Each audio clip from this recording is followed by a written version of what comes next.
हाय दोस्तों, आज की क्लास में हम लोग पढ़ेंगे क्लास 10th मैथ चैप्टर 3 दो चर वाले रैखिक समीकरण। तो आज फिर से एक बार आपका स्वागत है। मैं एसके क्लासेस नरौली। तो आज जो चैप्टर लेकर आए हैं वो है चैप्टर 3। तो मैथ्स इसका देखेंगे। इस चैप्टर का नाम है दो चर वाले रैखिक समीकरण। तो सबसे पहले हम लोग समझेंगे कि दो चर वाले रैखिक समीकरण होता क्या है। तो दो का मतलब होता है दो, और चर का मतलब होता है चर राशि। ठीक है। और रैखिक का मतलब होता है घात 1, और समीकरण का मतलब होता है एक बराबर चिन्ह, एक बराबर चिन्ह। यानी समीकरण, इस समीकरण में जब भी हम लोग बनाएंगे तो एक बराबर का आपको चिन्ह दिया रहेगा। ठीक है। तो इसमें सबसे पहले देखेंगे कि दो, तो दो का मतलब सभी लोग समझते हैं कि दो, दो का मतलब दो। अब चर राशि का मतलब, तो चर राशि और एक अचर राशि होता है। तो चर राशि जो होता है वो ए से जेड तक होता है, यानी ए से जेड तक जो भी राशि है उस सभी को चर राशि बोलेंगे। ठीक है। इसमें सभी स्मॉल में ही रहता है। अब उसके बाद अचर राशि है। तो अचर राशि 0 से है ना अनंत तक होता है, 1 2 3 4, यानी इसी तरह से ये जाते रहेगा अनंत। ठीक है। तो ये सभी राशि को हम लोग अचर राशि बोलते हैं, और चर राशि जो ए से जेड तक होता है। आज जो हम लोग पढ़ रहे हैं वो बेसिक कॉन्सेप्ट ही पढ़ रहे हैं दो चर वाले रैखिक समीकरण का। ठीक है। इसमें एक मैथ्स का एग्जाम्पल भी लेंगे, उसको बनाएंगे भी, और फिर उसे आप लोग आगे जो बचेगा क्वेश्चन उसको बनाना भी है। नहीं बनाइएगा तो हम अगले नेक्स्ट वीडियो में वो सारे क्वेश्चन भी बनाएंगे। ठीक है। आज लेकिन सबसे पहले बेसिक समझ लें, क्योंकि बेसिक समझ लेंगे तो हम लोगों को जो चैप्टर का जितने भी क्वेश्चन रहेंगे वो बना सकते हैं। अब बेसिक अगर नॉलेज नहीं है तो हम लोग नहीं बना सकते। सिर्फ एक्सरसाइज बनाने से कभी भी कंप्लीट मैथ होने वाला नहीं है। इसीलिए बेसिक कॉन्सेप्ट हर चैप्टर वाइज चैप्टर समझना बहुत जरूरी है। हम आप लोगों को जो भी चैप्टर है वो सभी को बेसिक सबसे पहले समझाएंगे, उसके बाद चैप्टर स्टार्ट करेंगे, यानी एक्सरसाइज को स्टार्ट करेंगे। ठीक है। तो सभी चैप्टर का पहले बेसिक नॉलेज होना चाहिए। अब उसके बाद जो इसमें यानी कि दो चर, यानी घात रहेगा एक, यानी जो भी रहेगा इसमें समीकरण दिया हुआ, यानी 2x + 3y बराबर 7। तो यानी इस सब का पावर क्या है? इस सब का पावर कुछ नहीं है तो एक है। इस सब का पावर कुछ नहीं है तो एक है। तो यानी जिसका भी घात एक होता है उसी को हम लोग बोलते हैं रैखिक। ठीक है। अब समीकरण का मतलब बराबर, तो एक बराबर का इसमें चिन्ह है। इसीलिए इसको अगर कोई पूछेगा कि क्या इसको दो चर वाले रैखिक समीकरण बोल सकते हैं, तो हाँ बोल सकते हैं। लेकिन अगर कोई रहेगा कि 2x² + 3y बराबर 7, क्या इसको दो चर वाले रैखिक समीकरण बोल सकते हैं? तो नहीं बोल सकते, क्योंकि इसमें जो मैक्सिमम पावर है, जो महत्तम पावर है वो है 2, और जबकि रैखिक का मतलब होता है पावर 1। इसीलिए इसको हम लोग दो चर वाले रैखिक समीकरण नहीं बोल सकते। इस चैप्टर में कभी भी कोई भी एक्सरसाइज बनाएंगे तो आपको दो समीकरण दिया हुआ रहेगा।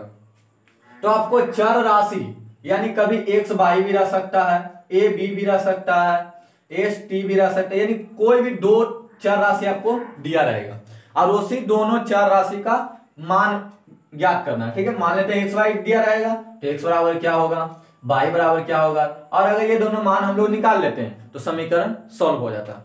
ठीक है। और ये क्वेश्चन आप एग्जाम में आता है समीकरण से। ठीक है। तो सबसे पहले समझ गए कि चर राशि क्या होता है और अचर राशि क्या होता है। ठीक है। अब उसके बाद चलते हैं, इसका थोड़ा और बेसिक नॉलेज लेते हैं। ये आपको थोड़ा सा हम दिखाना चाहेंगे कैमरे में। आप पेज नंबर निकालिएगा 51, उसमें देखिएगा। ठीक है। जो आपको एक सारणी बनाकर दिया हुआ है, जो कि सारणी है 3.4। तो इस सारणी को बढ़िया से आप देखिएगा। इधर समीकरण दिया हुआ है और इधर आपको अनुपातों की तुलना, और फिर दिया हुआ है ग्राफीय निरूपण और बीजगणितीय निरूपण। ठीक है। तो एक है ग्राफीय निरूपण और एक है बीजगणितीय निरूपण। ठीक है। तो यानी उसको ग्राफ बनाएंगे तो उसका ग्राफ कैसा होगा, और उसका बीजगणितीय निरूपण करेंगे तो उसका कैसा हल होगा। ठीक है। वो हम लोग देखेंगे। तो सबसे जो पहले है, बाकी आप उसमें देख लीजिएगा पेज नंबर 51 में। तो सबसे पहला जो है वो है a1/a2 और नॉट इक्वल b1/b2। B2। तो इस स्थिति में जो ग्राफीय निरूपण होगा,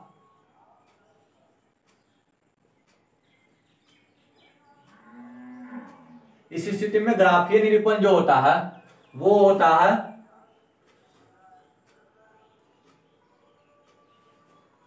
प्रतिच्छेदी, प्रतिच्छेदी।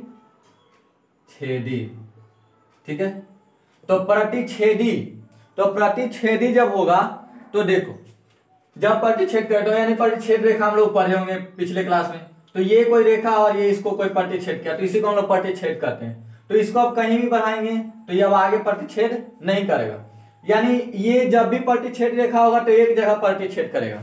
तो जितने जगह वो प्रतिच्छेद करता है यानी जितने जगह वो काटेगा उतने उसके हल होंगे। तो ये कितने जगह काट रहे हैं, एक जगह काट रहे हैं, तो एक जगह काट रहे हैं। तो अगर इसका पूछेगा आपको बीजगणितीय निरूपण यानी बीजगणितीय हल, तो इसका बीजगणितीय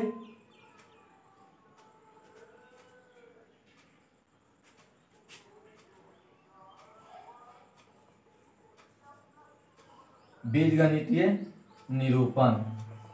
ठीक है, तो अगर एक भी जगह कटेगा यानी जितने जगह काटेगा उतने हल, तो इसके कितने हल होंगे, केवल एक हल, केवल एक हल। ठीक है, ये हम आपको इसलिए समझा रहे हैं क्योंकि ये आपको एग्जाम में पूछता है केवल एक हल, या इसी को हम लोग अद्वितीय भी बोलते हैं। ठीक है, दोनों याद रखना, अद्वितीय और केवल एक हल।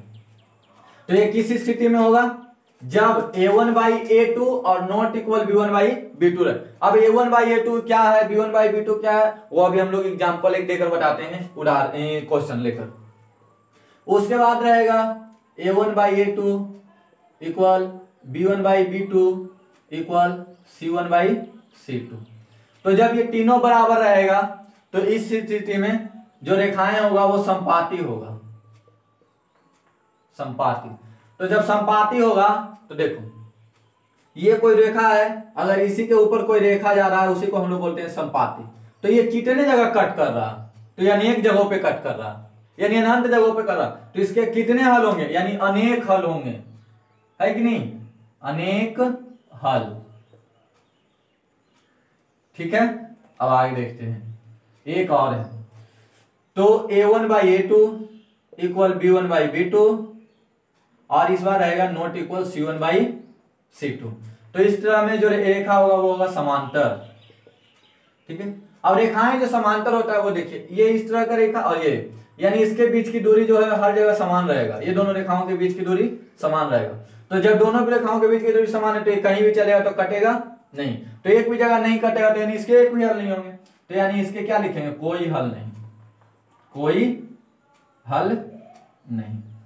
ठीक है, आप देखिए जो समीकरण का सामान्य रूप होता है वो होता है ax प्लस b/c बराबर 0। ठीक है, ये समीकरण का सामान्य रूप है। ठीक है, या व्यापक रूप इसी को बोलते हैं। तो कभी भी आपसे क्वेश्चन में ऐसा पूछ सकता है कि समीकरण सामान्य रूप क्या होता है या व्यापक रूप क्या होता है, आपको इस ऑप्शन में दिया हुआ रहेगा, तो आपको ये जो ऑप्शन दिखेगा तो इसको आपको सेलेक्ट करना है। ठीक है, अब आगे देखते हैं। तो इसमें जहां ए बी सी है तो वो कोई संख्या है, से 1 हो 2 हो 3 हो, ये सब संख्या है, और एक्स वाई जो है वो चर राशि है, यानी इसी का हम लोगों को मान है जो फाइंड करना है, ज्ञात करना है। यानी अब पहले ही बताया था कि चर राशि का मान निकालना, और जब चर राशि का हम लोग मान निकाल लेते हैं तो वो समीकरण सॉल्व हो जाता है, हम लोग उसको बना के दे देते हैं। अब देखिए, तो जो समीकरण है वो समीकरण बनाने का 3 विधि है। ठीक है, जो सबसे पहला विधि है उसका नाम है प्रतिस्थापन विधि, प्रतिस्थापन विधि। उसके बाद है विलोपन विधि,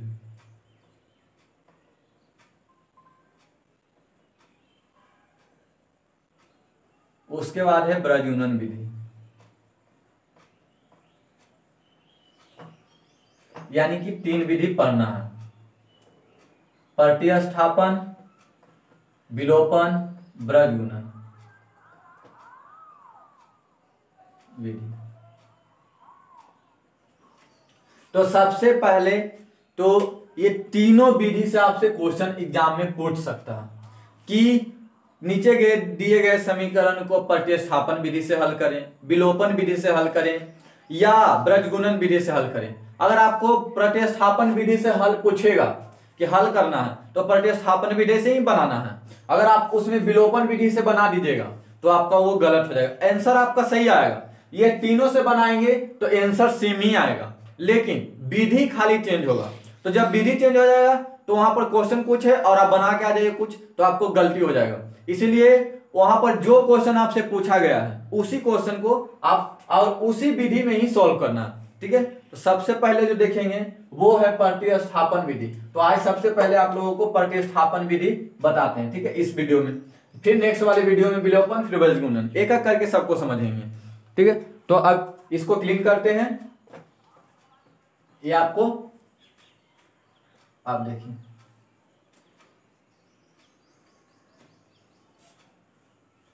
तो जो आपको मैथ्स एनसीईआरटी का बुक है वो एक्सरसाइज 3.3 में आपको प्रतिस्थापन विधि से उसका सॉल्यूशन पूछ रहा।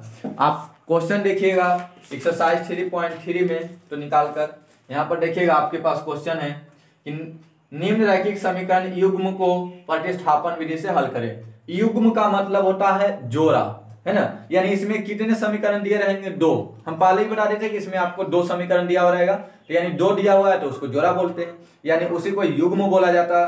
तो 2 इस समीकरण को प्रतिस्थापन विधि से हल करें। तो कौन सा विधि से हल करना? प्रतिस्थापन।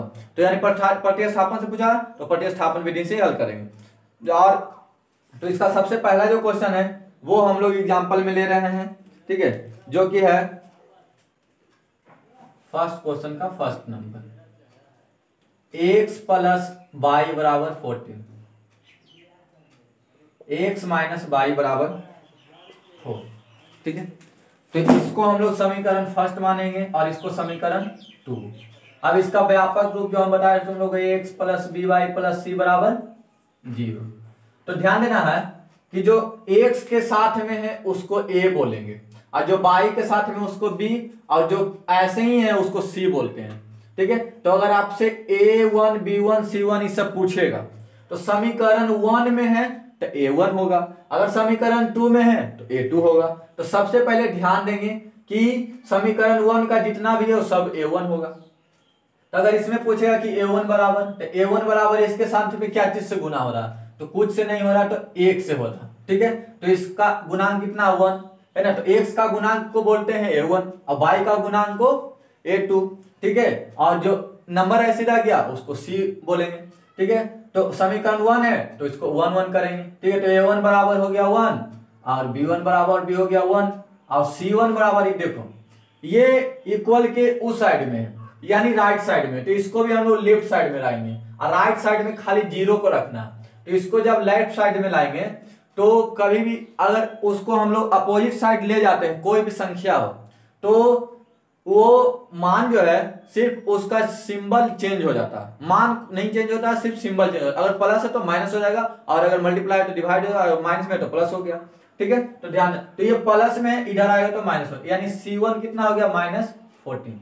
अगर a2 आपसे पूछेगा तो 1 होगा, ठीक है। अगर b2 पूछेगा तो ये देखो ये -1 से गुना हो रहा है, ठीक है, इसीलिए ये -1 होगा। अगर c2 आपसे c2 पूछेगा तो ये प्लस में इधर ले जाएंगे तो माइनस, यानी -4 हो गया, ठीक है। तो ये था a1 a2 ये सब निकालने का तरीका, ठीक है। अब उसके बाद हम लोग चलेंगे प्रतिस्थापन विधि पर। अब इसको सॉल्व करेंगे, इसको साइड में रहने देते हैं, ठीक है, ये आप देख लीजिएगा। अब उसके बाद चलिए सॉल्व पर चलते हैं। तो इसमें सॉल्व करने के लिए सबसे पहले समीकरण 1 या समीकरण 2 कोई से भी ले सकते हैं, ठीक है।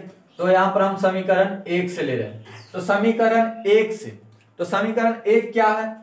x प्लस वाई बराबर 14, यानी समीकरण 1 में है x प्लस वाई बराबर 14। तो इसमें किसी एक को एक साइड रखना है, या तो लेफ्ट साइड रखे या तो राइट साइड रखे। तो कोई एक चर राशि को, अब बाकी सबको एक साइड लेके चलना है। तो चलिए मान लेते हैं इसमें हम लोग x को एक साइड रखते हैं, तो x बराबर 14 माइनस वाई। अब ध्यान देना कभी भी इसको जब भी बनाएंगे तो इसमें और का चिन्ह का यूज करेंगे, और इसको हिंदी में या बोलते हैं और ये है ना, ये सब चिन्ह का ही यूज करेंगे बनाने समय। अगर ये तीनों में से कोई भी यूज कर लेंगे तो चलेगा। ठीक है, ध्यान देना है कि या तो या लिखो या तो और लिखो या तो उसका सिंबल दे दो, है ना, क्योंकि कई आप लोग देखते होंगे जैसे ऐड बोलते हैं तो ऐड में भी जोड़ेंगे, जोड़ में भी जोड़ेंगे, और अगर इस तरह से भी दिया रहेगा तो हम लोग जोड़ ही करते हैं। तो सेम चीज वही यहाँ पर बताया गया कि और का भी सिंबल दे सकते हैं, या का भी दे सकते हैं, या उसका सिंबल भी दे सकते हैं, ये लिख सकते हैं और ये सिंबल भी दे सकते हैं, तीनों का मतलब एक ही होता है। ठीक है, तो अब आगे देखते हैं। अब देखिए, अब इसको एक साइड में रख दिए, खाली एक से एक साइड में, यानी एक ही चर राशि को, खाली चर राशि को, कोई एक चर राशि को रहने देना, ये तो एक्स को या तो वाई को। अब एक साइड जब हो गया तो इसको समीकरण 3 मान लें। अभी जो हम लोग पढ़ रहे हैं प्रतिस्थापन विधि पर है तो प्रतिस्थापन ही देखेंगे। अब देखिए, अब इस मान को, है ना, वो अपोजिट जो समीकरण ले लिए उसमें नहीं, जो बचा हुआ समीकरण है ना, यानी अगर समीकरण 1 से लिए हैं तो समीकरण 2 में प्रतिस्थापित करेंगे। अगर समीकरण 2 से चलेंगे तो समीकरण 1 में प्रतिस्थापित करेंगे, यानी इसमें समीकरण 1 से लिए हैं तो किसका, इसका मान किस में रखेंगे, समीकरण 2 में प्रतिस्थापित। तो क्या लिखेंगे, समीकरण 3 का मान समीकरण 2 में प्रतिस्थापित करने पर, प्रतिस्थापित करने पर। ठीक है, इसको क्लीन कर देते हैं, आपको इधर ध्यान नहीं देना है ना, आपका सॉल्यूशन यहां से है। ठीक है, अब देखिए, समीकरण 3 का मान किस में प्रतिस्थापित करेंगे, 2 में। तो समीकरण 2 क्या है, x माइनस वाई बराबर 4। तो x बराबर हम लोग क्या निकाले हैं, यानी 14 माइनस वाई, और ये वाई पहले से, यानी x के जगह पर ही सिर्फ क्या रखेंगे, 14 माइनस वाई बराबर 4। अब देखिए 14 माइनस वाई तो माइनस 2 वाई हो गया, 4। अब देखिए, तो ये इस साइड प्लस में उस साइड ले जाएंगे तो माइनस में हो जाएगा, तो यानी माइनस 2 बाई अब 4, और ये प्लस में उस साइड में माइनस में, तो माइनस 14। अब देखिए माइनस 2 बाई बराबर माइनस 10 होगा। ठीक है, अब देखिए बाई बराबर minus 10 by minus 2, minus minus खत्म हो गया, 2 5 यानी बाई बराबर कितना आ गया, 5। यानी हम लोग बाई का मान फाइंड कर लिए हैं। अब किसका मान फाइंड करना बच गया, एक्स का, यानी दोनों का जब मान निकाल लेंगे तो खत्म हो जाएगा। ठीक है, तो ये मैथ का सोल्यूशन हो जाएगा। अब देखिए, तो बाई का मान निकाल लिए, अब इस बाई का मान को हम लोग समीकरण किसमें, किसी में भी रख सकते हैं, 1 2 3, है ना, तीनों में से किसी में भी रख सकते हैं। मान लेते हैं इस बाई का मान रखने का मान है समीकरण 3 में, तो क्या लिखेंगे, बाई का मान समीकरण 3 में रखने पर, ठीक है, तो समीकरण 3 क्या है, हम पहले ही बता दिए, इसमें जो भी सिंबल का यूज करिएगा तो और का सिंबल का यूज करिएगा। ठीक है, अगर इसमें इक्वल का सिंबल का यूज कर लीजिए तो आपका गलत हो जाएगा, इक्वल नहीं देना है, और देना है। ठीक है, क्योंकि इसमें ऑलरेडी एक इक्वल का सिंबल है। अब देखिए, तो इसमें रखेंगे किसका मान, बाई का, तो x बराबर क्या है, 14 माइनस बाई। ठीक है, तो अब देखिए x बराबर, तो 14 और बाई का मान कितना आया है, बाई का मान आया 5, तो यानी x बराबर कितना हो गया, 9। x का मान कितना आ गया, 9। अब दोनों का मान फाइंड हो गया, तो अब यहां पर लिख देंगे लास्ट में x बराबर 9 और y बराबर 5। ठीक है, कोई प्रॉब्लम, नो प्रॉब्लम। अब देखिए आगे, तो x का मान आ गया, y का भी मान आ गया। अब आप इसको एक बार कॉपी कर लीजिएगा। ठीक है, अब इसको क्लीन करते हैं। अब इसका हम लोग जांच देखेंगे, किसको जांचेंगे कैसे, क्योंकि एग्जाम में जब भी जाते हैं तो हम लोगों के पास में आंसर नहीं होता, तो आंसर नहीं होगा तो हम लोग पता कैसे करेंगे कि जो मेरा मैथ्स बना है वो सही है या गलत, तो हम लोग उसके लिए जांच करते हैं। ठीक है, तो अब इसका जांच देखेंगे कि ये सही है या गलत, और जांच सभी का एक ही तरह से होता है। ठीक है, सिर्फ बनाने का विधि 3 है समीकरण को, लेकिन जांच करने के लिए सब एक ही विधि से हो जाएगा। अब इसको क्लीन करते हैं, अब उसके बाद चलते हैं जांच। एक्स और वाई का मान इधर रहने देते हैं। अब देखिए, तो मान लेते हैं कोई समीकरण से जांच कर सकते हो, मान लेते हैं, ले लेते हैं समीकरण 1 से, तो LHS बराबर है x प्लस वाई, ठीक है। तो अब देखिए x का मान कितना आ गया 9, अब y का मान 5, तो 9 5 कितना आ गया 14, यानी RHS 14 है, तो आ रहा है, सही बात है ना, RHS आ गया, ठीक है। और अगर समीकरण 2 से जांच करने का मन है, समीकरण 2 से भी कर सकते हैं, ठीक है। तो यहाँ पर लिखेंगे समीकरण 2 से, समीकरण 2 क्या है, x माइनस वाई, LHS में क्या है x माइनस वाई, ठीक है। तो x का मान कितना आ गया 9 माइनस 5, ठीक है, बराबर 4, इसमें भी RHS आ गया, ठीक है। तो यानी दोनों में RHS आ गया, जब LHS का मेरा मान रख दिए, RHS आ गया, RHS में मान रखें LHS आ गया, तो प्रूफ तो सही है, ठीक है। तो इस तरह से हम लोग आंसर को भी वेरीफाई कर सकते हैं, जांच कर सकते हैं, ठीक है। आप लोग इसको एक बार इसे भी आप लोग कॉपी कर सकते हैं, ठीक है। आपको जो मन करेगा, जैसे मन करेगा, समीकरण 1 से समीकरण 2 से भी आप जांच कर सकते हैं, ठीक है। अब नेक्स्ट क्लास में आपको प्रतिस्थापन हो गया, विलोपन बताएंगे, ठीक है। बाय।